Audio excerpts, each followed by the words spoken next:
Her body felt heavy, every muscle felt strained, and even the idea of moving caused her pain.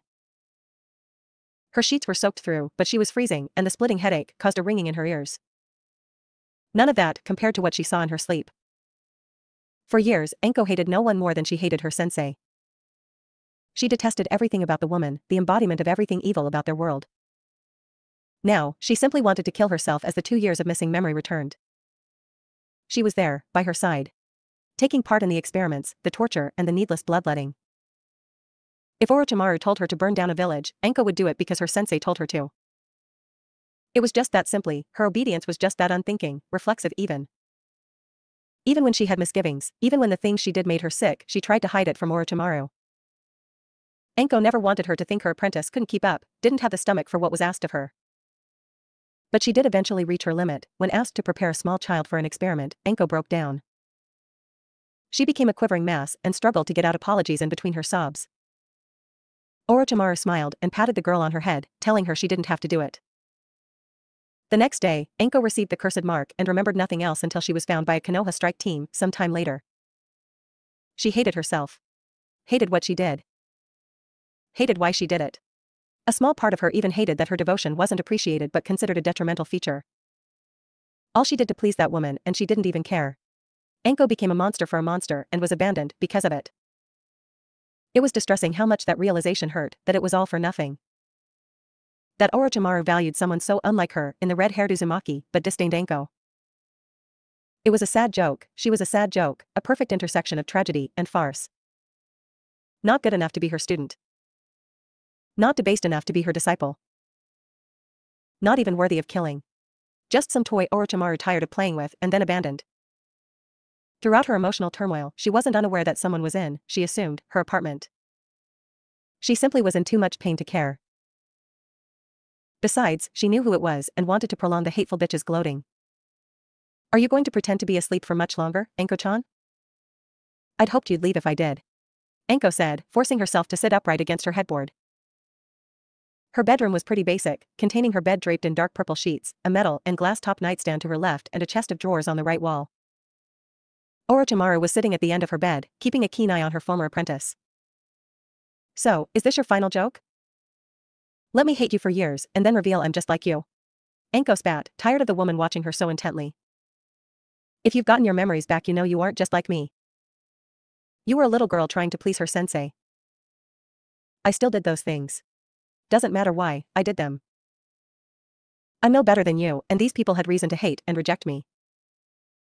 They knew what I was. If that is who you were, you'd still do those things, but you don't. You didn't become like me, and in that area, you bested me. Orochimaru said, and meant it. She realized she had taken advantage of Enko's admiration the same way Hiruzen had done to her. It was one of the few things she genuinely felt bad about. What do you mean? Enko asked, not understand what the sannin meant. Let's just say there is more to Hiruzen Sarutobi than you know, and not all of it is good. Enko wanted to argue but reconsidered and let the matter drop. She was in too much pain for an unnecessary argument. Why did you remove the seal? Because I want to make amends, Enko. The violet-haired woman looked unconvinced. I've been told to make amends, but I agree. You've gone as far as you can with hating me as motivation. You may never forgive me, but seeing as how I'm not going anywhere, I'm hoping you can move on. Enko snorted and then grimaced in pain. She may hate the she-demon, but she was rational enough to admit said demon was right. She hadn't been advancing, and on a purely skill level, she was no more closer to killing her former sensei as she was to sprouting wings and granting wishes. It's not like she's never contemplated it before, just moving on with her life, but there was an ache of injustice, scores unsettled, that wouldn't allow her to. I can't make any promises. I've hated everything about you for so long, but it seems what you did allowed me to not hate myself. Be thankful for small mercies. I'd be thankful for this pain to end. Did it really have to hurt this much? Yes. Besides, you're strong, you'll manage. Your bedside manner sucks. Kukuku. Orochimaru left soon after. Whatever Enko and her relationship was to be, it'd take time, though she highly doubted it'd ever be more than a resigned acceptance. She could live with that, and Koharu couldn't claim she hadn't an effort. The woman got really unpleasant when she believed that. The snake Sannin decided to walk through the village. It was still quite early, the sun just peeking about the horizon. Not many people were out, but those that were seemed conflicted on how to treat her. She could see the fear they had, but there was also a layer of security. The villagers stood a little straighter because the legendary three had returned. If only they understood, she'd never make some grand effort to save a single one of them. Konoha had what she wanted, it remaining standing was the best path to her goals. If that should ever change, this place would burn and she'd not spare one thought to their suffering. She shook her head when she noticed someone following her, poorly. As she made her way toward the last street before her residence, said tag along finally appeared. A chunin, going by the vest, with stringy, silvery chin-length hair. The mane looked familiar but she really was drawing a blank. Orochimaru-sama, if we could have a word, the man requested. And what can I do for you today, Chunin-kun, she replied and saw the man bristle at the question and form a slight sneer. He recovered quickly to most, but to her experienced eyes, he might as well shout his emotions. Mizuki, Orochimaru-sama. Oh, she thought. It was the Chunin fuck-up that couldn't even manage to do what she ordered Hinata to at a fraction of the age. It was a simple observe and report as she wanted multiple sources on the Uzumaki heir. She knew he'd be easy to manipulate, he wore his insecurities for all to see. Jealous, frustrated, self-entitled. It was nothing to give him a prototype curse seal, but withhold the means to activate it. Oh, of course. How could I forget, Mizuki-kun? How may I help you today? Well, your agent said if I helped you, I'd one day be granted access to incredible power. Orochimaru had to suppress a sigh. This deeply uninteresting man was wasting her time she could be with Naruto-kun. He wasn't uninteresting, even just sitting and reading she could feel the ideas racing through his head and the palpable excitement at doing something new or finding a way to do an existing skill better. She idly wondered if she just killed this Chunin, how many people would truly miss him. It would certainly be faster than this conversation. She formed a smile, a great show at how to project emotion she decidedly weren't feeling as she was simply bored by this thing in front of her. Kukuku. I recall ordering you to keep an eye on a certain student. From my other operatives, I was told you were negligent. Withholding instruction and other means to subtly sabotage his education. I just thought dash. Kukuku. I did not order you to think, only obey. How can I reward you when you potentially derail my plans? You failed and it was due to factors outside of that pathetic academy, you didn't cause any real damage. But he's the QB, he nearly shouted. She actually had to blink at that. Did this fool actually believe he was the QB? Not even civilians believed he was the actual QB.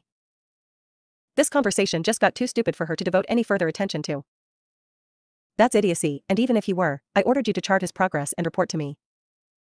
You did not, so you get nothing, she replied simply, and Mizuki didn't bother to hide the sneer this time. I know things. I can tell Sandame-sama how you gave me a cursed seal and told me to spy on the QB brat. Kukuku, and I'll tell him I gave it to you after you suffocated a comrade. Nothing will happen to me, and you'll be executed. Which would save me the trouble of doing it myself, so please, Mizuki-kun, go run and tattle. She simply walked away after that, nothing more needed to be said. The Chunin instructor just stood there in silent fury at being dismissed and denied what he was owed. He promised he'd get her back one of these days. Orochimaru continued back to her residence, fully aware the idiot Chunin was likely making plans of revenge. She'd let him try, if for no other reason than the potential entertainment value. One must fend off boredom whenever they can. When she returned, she was not at all surprised to see her student out back. He was in a red shirt with a white spiral on the back, black pants, and sandals to match. Him being surrounded by 10 shadow clones, each writing or sketching ideas, was also not unique. However, she assumed, original squinting in frustration or extreme concentration was. She surmised it had to do with the sphere of water above his head. She could see the beads of sweat on his forehead as he held his hands in the ram sign, breathing slowly. His concentration was broken when one clone shouted, "Boss," to get his attention, causing the condensed water to fall on his head, drenching him. The offending clone dispelled instantly, likely preferring it to more forceful alternative. Stupid clone. Stupid night aim. Stupid water manipulation. It couldn't have just been a high water affinity. Outside of primary and secondary, strength of affinities might not even be a thing, Tebeo. Naruto had, for some time, attempted to recreate the night aim's method of water manipulation. He progressed to where he could feel the water in the air and even draw some of it to him to shape. It was minimal and taxing. The amount of water obtained for chakra used was highly unfavorable. The science isn't settled on if primary affinities are stronger or weaker in cross comparisons, boss. If they aren't, it may be reflective on other aspects of chakra being measured, not strength of the affinity. One clone spoke. Chakra paper may just be a significance test, telling the elements one's chakra is inclined toward, but the strength of the reaction may mean very little. Especially if the chakra is untrained anyway. If someone can use futon jutsu, then what may prevent them from using a level of said jutsu isn't due to the strength of the affinity. If you demonstrate a strong wind affinity but have the reserves of a genin, you can't do S-rank jutsu. Reserves and capacity overrule it. Some people have inclinations toward various aspects of chakra, boss, not just elemental affinities. We just don't test for them in any rationalized way. We see people struggle with ninjutsu and say they are a genjutsu type. Exactly, Tibeo. The Nidaime didn't have a stronger affinity for water, the idea makes no sense. How would you judge it?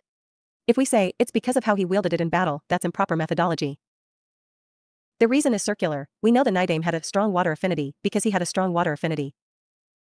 Outside of his method of taking water from the atmosphere, why else is he said to have such a strong affinity? He could do the water dragon jutsu with one hand seal, another clone spoke. Yeah, but much of the difficulty of that jutsu is about shape manipulation. We've managed to half the required hand seals after we learned the Rasengan. Another clone added. That's true, it's one of the reasons Doton jutsu tend to have fewer hand seals. The element is inherently more stable, creating a shape out of it is just more straightforward, said an additional clone. Let's not get ahead of ourselves, fellas. Let's go back to first principles. What are the elements to jutsu? The original asked. Nature and shape, the clones chorused. But not just that. One clone said after a moment. What do you mean? Yes, it's nature and shape. That holds true for ninjutsu and genjutsu, but they aren't the same. And it wasn't only the water dragon that got easier after we learned the Rasengan. Our genjutsu got a little more manageable as well. That could just be due to an increase in chakra control, said one of the shadow clones. Yeah, except we weren't only learning the Rasengan around that time. How would the Edo Tensei have dash? It wouldn't have. It's what we did before then. Yin and Yang. Original Naruto responded with a glint of understanding. We were able to feel, at least a little better, the balance of Yin and Yang in our jutsu. Ninjutsu tends to favor Yang, Genjutsu jutsu tends to favor Yin, Iryo ninjutsu is likely the most balanced of the two. Maybe that's how. He somehow could use higher concentrations of Yang chakra in his Suiton ninjutsu and it improved the conversion rate, making it possible to do high-level jutsu with the water molecules around him. Naruto finished only to hear clapping coming from behind him. The clones turned as well, none realizing they had an audience, too focused on their discussion. They collectively rubbed the back of their heads, sheepishly. Hi, Shursho, they said, and she laughed. Good morning, Naruto-kuns. I see we're making some breakthroughs this morning, she spoke, earning a series of smiles. You know, some say the reason the Shodai was able to wield the Mokuton was not simply because of his affinities for Doton and Suiton, but also the high concentration of Yang chakra. Some call it the life element. She thought the look of utter amazement in the face of her student to be adorable. Naruto quickly formed a Yang-style shadow clone and it began trying to draw water out of the atmosphere. It got splashed immediately and broke into a similar tirade. I hope I'm not interrupting. No, you aren't. They were actually working on a different project before I distracted them. And what are they working on? Maybe I can be of service. Oh, we got to know Hyuga Hinata-san yesterday and apparently she's an archer. How cool is that? Yes, quite cool. Orochimaru said with no enthusiasm at all. Naruto didn't seem to notice. But she only uses plain arrows. When I asked what they could do she seemed confused. So, we went to dinner last night and exchanged some ideas. I'm just having my clones go over some ceiling arrays. Leave it to an Uzumaki to turn to Fuinjutsu, I suppose. What are some of your ideas? Well, one was a knockout arrow, but instead of a poison or electric shock I was trying to translate my ninja art, chirp into an array. I didn't know you'd gotten it down enough to attempt that. Orochimaru asked as she quirked her brow. She'd heard Naruto complain several times about his supersonic chakra technique being near impossible to form into an actual jutsu. The only one he'd managed was a high-pitched sound that caused the target to go unconscious. The jutsu had two issues. One, it was used in conjunction with his sword so it couldn't require hand seals. Secondly, he had difficulty limiting the range with any precision. Since he'd seemingly stalled, she hadn't asked about it, but it appeared that the Hyuga heiress provided some inspiration. The white snake didn't like that, not even a little, and made note to visit Hinata. I had some clones, perfecting it last night, so I've finally got the control I need. Well done, she said while gentle stroking his cheek, causing him to emit a very low purr. That never happened, Tebeo, the rookie Chunin exclaimed in embarrassment. We'll see, but I make no promises. Moving on, there were talks of exploding arrows. Lightning and wind-coated arrows. Arrows that had sound-dampening seals on them so they wouldn't alert the intended target, and even arrows that released a poison fog, but I ran into a complication with that. What complication? Well, I don't actually know what kind of poison the poison mist jutsu releases. And that got me thinking, can it be changed to different kind of poisons? It's really more a gas anyway, so can we create a jutsu to mimic other gases? Imagine, your target is in a locked and poorly ventilated room, so you fill it with a concentration of carbon monoxide. One that dissipates soon after? That is a very good idea. I think I might have to run some experiments myself. I can't let my rival eclipse me so easily, Orochimaru said. Huh? Naruto asked, squinting and leaning his head to the right. You didn't think I'd simply allow you to be known as Konoha's greatest jutsu creator without some competition, did you? But, I like this idea. I'll see if I can isolate the properties in that jutsu, and we can go from there. I'd suggest you focus on your water manipulation. Any particular reason, Shursho? To stick it to Hiruzen, of course. My student, mimicking one of the crowning achievements of his beloved sensei. Something even the professor hasn't managed. Oh, turning that knife will be MMMH, words can't describe. Naruto, having no words of response, went back to work. Shizen was surprised when she entered the Hokage's office to see Genma Shiranui and Reito Namishi there as well. She bowed to the Hokage and awaited the mission details, as the summons hadn't been terribly specific. She still went home and changed into her Jounin uniform instead of the kimono she normally wears outside of missions. Thank you for your prompt arrival, Shizen-chan. As one of the two people familiar with, as well as inoculated from the effects of the Ishvali iris, I thought it time I sent you to begin producing an immunization as well as an weaponized version. Genma and Reito will be there on a separate issue, so once a sample cure and poison are created you may return, of course making sure to give Genma and Reito their shots. If you have no questions, and you remember my orders, you are dismissed. The three Jounin departed and made their way to the gate. Shizen could see how tense her two temporary squadmates were and thought it best to ask, to clear up any concerns. Genma, Reito, what's wrong? A lot, said the Senbon chewing special Jounin. Realizing that answered nothing, he continued after activating a sound-distorting genjutsu. Not everyone in this village is blind, Shizune. Those of us who weren't were ordered to stay away from the kid. Shizune didn't visibly react, having suspected Jiraiya was told something similar. She just waited for them to continue speaking. Sandaime-sama was quite strict in his enforcement of that. We disliked it greatly, Kakashi detested it with his entire being. There were days we were concerned he was going to do something stupid and get himself killed in the process. Reito said. Especially when he wasn't allowed to take the gaki as an apprentice. A lot of trees had a lot of Chidori-shaped holes through them. Genma added. There wasn't a lot we could do for him, not directly, but we did watch out for him. Made sure no one ever attacked him or tried to cheat him.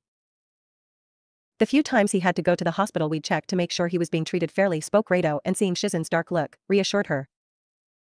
They were always professional, and some were even more than that. Genma continued, anyway, we couldn't have him as a student, couldn't even run missions with him as Sandaime-sama wouldn't allow it. But we did keep an eye out on his mission reports. To see how he was progressing and to make sure none of the Chunin were risking his life or trying to jam him up. When he returned from Ishval, Kakashi got to the report first and immediately went to Sandaime-sama and requested an A-rank assassination mission he'd finance himself. We were proud of the gaki for making it, but knew being the only one to survive would mess with him. And it did. He didn't really return to normal until he was on Kurenai's team, and that took a couple of months. Sorry, I digressed. We'd have gone with Kakashi no problem, but the Sandaime refused. Said the leader of Ishval, Ichiro Kurosawa, was now indebted to Konoha. That the man had more value alive than dead. We don't share that opinion. Not only did he lie to get that team there, he got 3 ninja killed because the greedy little bastard thought he could control 2 Kiri swordsmen. Before you got there, he was warning us against any rash decisions, and stated if anything were to happen to the bastard, he'd hold us responsible, stated Reito. So, what is your mission? Asked Shizune, frowning, that the man that nearly got her surrogate brother killed. She remembered how broken Naruto looked after he was cured. Initially, only Taunton could get a positive reaction out of him, but he did open up eventually. However, it was nowhere near as bubbly as he'd act now in their company. She understood why they wanted to hurt that man. "We're to escort Ichiro back here, that's all we know," Denma said as the three reached the gate. They checked out and then took off toward Ishval at impressive speeds. Kakashi made his way to the manor, signature book in hand. He was not expecting the warmest greetings, but even that lack of expectation didn't prepare him for what he received. "Who are you, dickhead?" Uzumaki-chan. That's not very nice. "I am Hatake Kakashi, and I'm here to see Naruto about a mission." "Oh, well come in, he's out back talking to him," she said as she led him to the back. Kakashi had to admit that the house lacked much of what one would expect in the home of an evil scientist bent on world domination, or whatever her aims are. He really couldn't be asked to care, honestly. The large complex did seem comfortable, almost homey. It was weird. Like finding out the Kyuubi really liked the snuggle. "Tayuya, who is this?" asked a second Uzumaki, so Karen Kakashi reasoned as she carried some medical texts, if the titles were to be believed. "This is Dickhead, he's here for Stump." Karen just rolled her eyes. Tayuya had to have respect beaten into her. It wasn't one of her better qualities. Karen turned toward the Jounin and introduced herself, and he did so in kind as the trio made it to the back to see Naruto and several clones having a furious discussion. "Oi, Stump!" Tayuya shouted and did well to get out of the way of the kunai aimed at her head. "Overreact much, asshole," she responded, only to get flipped off as Naruto walked over to the group. Karen sighed, her cousins were weird. "Sorry, Hatake-san, Tayuya isn't housebroken yet," Karen said, only to receive her own one-finger salute. "Hey, guys." Naruto greeted, ignoring Tayuya's continued complaints. "Hello, Naruto-chan. You free for a quick, in-village C-rank mission?" "Sure, Kurenai-sensei gave us the day to train ourselves." "What do you need me to do?" "Come with me, I'll explain on the way," he said, and the two departed. "Tayuya, why are you so mean to Naruto?" "He's sensitive about his height." "Because it's funny. Besides, Tsunade-sama said to gently razz him when she's not around." "Why do you call her Tsunade-sama?" Karen asked in confusion. "Tayuya is only that respectful to Orochimaru-sama." I don't want to talk about it," Tayuya said, color drained from her face. The two arrived to Training Ground 3 and Naruto saw the familiar smoke of a dispelled shadow clone. Why Kakashi didn't send a clone to get him, he could not imagine, and apparently it was a question shared by his team. "Why did you leave a clone with us, sensei?" Sakura shouted. Naruto didn't remember her being that loud. He wondered when it happened.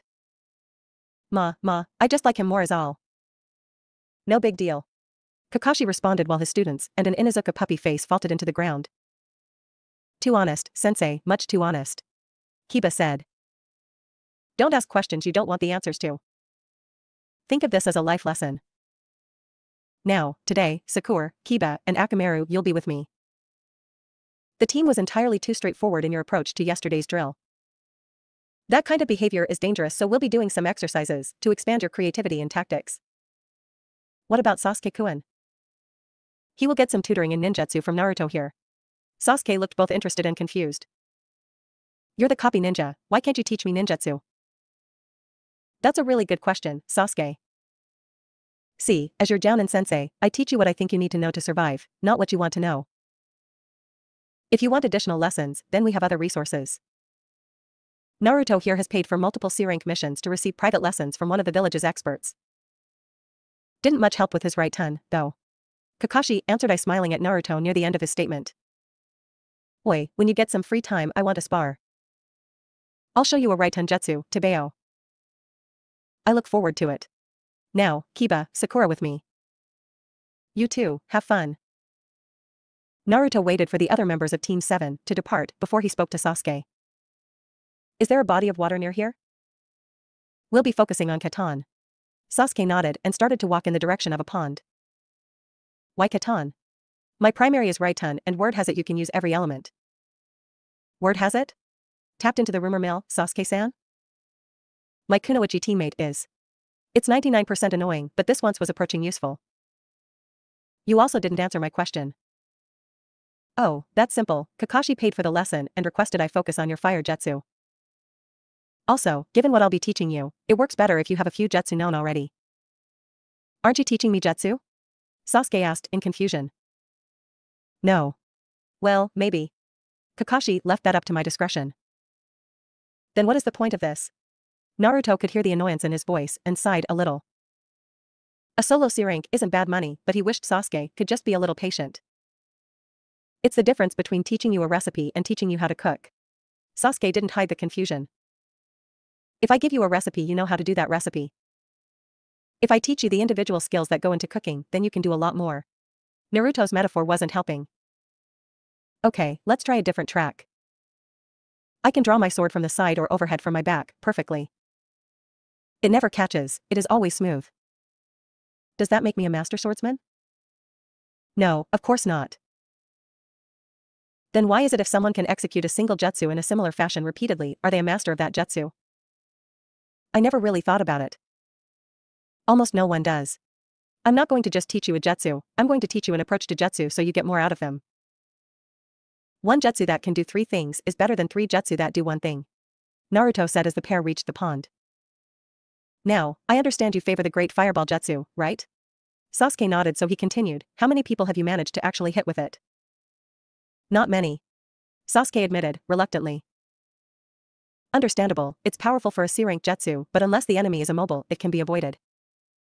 It's also pretty centralized. But what if it weren't? What do you mean? Activate your Sharingan and watch. Sasuke did just that and watched as Naruto went through the familiar hand seals. Naruto inhaled deeply, but when he started to exhale, the shape of his mouth was different. His lips were slightly closed at the middle and the fire jutsu split, sending 2 medium-sized fireballs, one to the left and one to the right. That is just one simple alteration. Naruto said, only for Sasuke to smirk in satisfaction. Naruto didn't know why, but he had the urge to call the last Uchiha a bastard, but just ignored it. What neither boy realized was the presence of a third party, watching the pair with the smallest of smiles hid behind his ANBU mask. How does one forgive themselves? Is it a feeling? A place you'll only know you've reached once you've managed it? Or is it a choice? One you make once or multiple times? Kurenai didn't know this, didn't have the clearest explanation for it, so she felt like a fraud when she advised Anko to do just that, to forgive herself. Ninja live with guilt, almost all have done something that could and potentially should feel guilty about. Many hide the guilt behind quirky behavior or patriotic zeal. Some a nindo. Others just simply numb themselves, but the guilt is there, even with the skewed morals they adopt. No one process is truly superior to another, and what triggers that sense is as wide-ranging as the personalities of the ninja in Konoha's forces. But guilt is a singularly limiting emotion. Where other emotions can be put to good use, even anger and rage can be beneficial. Guilt is limiting. It isn't a sign you've learned a lesson, it's a process of continuing to obsess, harp on a wrong you've done. It can make you slower, depressed, or sloppy. No one had to look further than Kakashi to see what guilt could do. Someone that should clearly be Kage level is only really getting back to seriously training himself. Kurenai didn't want that for Anko, for her to languish. While not always productive, her hatred for Orochimaru did push her to try to improve. This could cause her to backslide, and given she may be in the front lines in a few short months, there simply was no time for that. Hence, Anko needed to give herself permission to move on. Kurenai was thankful her friend could acknowledge the logic of her words, but it was clear this would be a struggle. No one wants to admit they are similar to the person they hate most in the world, as you don't want to empathize with him. It's easier if they are simple, monstrous individuals. Complexity gets in the way, and thanks to her student, she'd been getting a more and more complicated view of the once traitor and the current Hokage. She still thought Orochimaru was a monster, but in the way humans can be. The distance between her and anyone else a matter of degrees, not type. And the Sandaime wasn't the kind, wizened leader she once thought. He was still those things, but also someone that loved his own lore and the glory that came with the title. Someone who could have potentially preyed upon her if circumstances had been different, only to throw her away when she became inconvenient, no longer needed for his ego. As the pictures of these people became more and more complicated, she only wished people she cared about weren't caught in the middle, Anko and Naruto most specifically, but Asuma as well. He knew Orochimaru was manipulating him, she simply wagered the reveal of the affair would outweigh that concern. Now, Asuma's relationship with the Sandaime was in tatters, all the progress they made completely undone. Anko was slipping into an emotional black hole, and Naruto? She didn't even know, except he hated the Sandaime and respected the Sannin, relying on her to get him through the upcoming trials. Nothing about this was right, nothing about it set well, but the Genjutsu mistress felt powerless to influence, let alone control any of it. She was out of her depths, getting stronger, but not strong enough to ensure Naruto could face down multiple S-rank opponents. Smart but not informed enough to navigate the plots and plans Orochimaru seemed to craft with great efficacy. But what she could do is be there. Offer comfort to Anko. A sounding board to Asuma. And a way to keep Naruto connected to his teammates and possibly the village at large. She wouldn't let him be isolated just in case Orochimaru was manipulating him. It wasn't much, but she'd make the best of it. So wrapped up in her thoughts she didn't notice Anko drift off on her shoulder as the two sat in the special Jounin's bed, exhaustion finally taking her. Kurenai felt her resolve harden, she'd be here for those she cared about and she didn't need to be a legend to do it. That's enough for today, Sasuke-san. Don't want you slipping into chakra exhaustion. Naruto said. The Uchiha had done well with finding different ways to perform his jutsu, but he could only get so far until he's done the manipulation exercises. Still, there was progress and Naruto had performed his assigned duties. Honest day's work for honest day's pay. You have much experience with chakra exhaustion? I've never experienced it. I think I hate you a little. Sasuke admitted. Near endless chakra would be a dream come true. Yeah, it's sunshine and roses. You'd cry if you had to invest as much time into chakra control as I have and still do. I don't cry. Big, sloppy, bitch boy tears. Every day. I don't know, I think he'd do the single tear to be extra dramatic and deep, Kakashi supplied as he walked toward the pair. Sasuke scowled, but there was no real heat to it. I think I should cry that a Chunin is better at instructing me than my Jounin sensei. Just because Naruto works for cheap doesn't mean I don't understand my own value, Sasuke-chan. I think he just insulted us both. Naruto said with sweat drop. I did. I must have done something wrong in a past life to deserve you, Kakashi. If only Sasuke knew. I'm one of the strongest Jounin in the village. You're lucky to have me. Who else would pay a prodigy to teach you in his area of expertise? I'm not a prodigy, Tebeo. Naruto responded only to see two faces, giving him the really face. What? I'm not. And the last person to call me that got his ass kicked, so beware. Anyway, it appears you're done for the day, so you are dismissed, Sasuke. Naruto, you can pick up your pay at the mission office anytime, but if you're free, I'll give you that spar you asked for. My schedule is open. Naruto answered, not hiding his excitement. A chance to test himself against an acclaimed Jounin and his dad's student was quite the opportunity. It'd also be a good test. Can I stay and watch? Sure, but no Sharingan. Lifting jutsu off me is one thing, but Naruto's fall under clan techniques. Sasuke nodded, not even bothered by the stipulation. Spending a few hours with the redhead, he saw how much thought went into common jutsu. He wouldn't steal his work, it just wouldn't sit right. Each combatant got into their stance, and Sasuke noticed Kakashi actually put his book away, a signal he'd be taking Naruto somewhat seriously. Both looked relaxed, content to wait for some unseen signal. Whatever it was, Naruto blurred toward Kakashi, having aimed low with a sweep kick to Kakashi's left. The copy ninja simply lifted his leg. Naruto completed his rotation and quickly sprung up to hit Kakashi in the stomach. Kakashi slapped the strike away while backing up, not allowing Naruto to negate his superior reach. While still on his back foot, Kakashi sent out a swift jab. Naruto narrowly dodged it and grabbed the offending arm. Kakashi had no interest in whatever the Uzumaki was planning and pushed him back with a front kick. Naruto sent several shuriken toward him in response, halting Kakashi's plan to press his advantage. Naruto dashed forward again. This time he sent a high kick towards Kakashi's right side, but it was easily blocked. A second kick from the same foot followed the block and Kakashi guarded against the kick strike. Naruto tried for a third attempt, having never planted his foot after the first kick, but this time he pulled the leg back slight to perform a standing side kick. The maneuver caught Kakashi off guard enough to clip him on his hip. But he was a veteran for a reason. Kakashi rolled with the strike and sent a left cross toward Naruto. The speed and distance was such that Naruto had no time to dodge and instead he took the strike. Kakashi watches his head snapped back and the redhead fell on the ground, out cold. Knowing this wasn't right, the Jounin flared his chakra, performing a ram hand seal and saying Kai to see he'd hit a log and Naruto was in the air coming out of a somersault. Taking a page from the Uzumaki's book, he performed a quick substitution and Naruto's feet met a log. Kakashi looked down at the rookie Chunin from atop a tree branch, smiling. He reasoned Naruto placed a very subtle genjutsu on him when he grabbed Kakashi's arm. Kakashi sent a brace of shuriken, knowing they weren't going to hit, he simply needed to distract Naruto from tracking his shunshin. The redhead didn't dodge, instead he created a 2-meter wall to intercept the projectiles. Kakashi was undeterred, appearing behind Naruto. The Uzumaki was just fast enough to get up his guard to absorb the snap kick of Kakashi, sending Naruto into his mud wall, but instead of the thud, he and Sasuke were expecting Naruto merged with the wall, coming out the other side. Naruto formed the ram seal and caused the wall to drop, then resumed his attack on Kakashi. He jumped and kicked Kakashi, who lifted his right arm to block. Naruto brought up his other foot, but Kakashi ducked the follow-up, raising when the leg passed his head and kicking Naruto away. Naruto rolled into a skid but had to hastily defend Kakashi's offensive, ducking and dodging when he could. Having had enough, Naruto formed a Rasengan which surprised Kakashi just enough for Naruto to kick him away.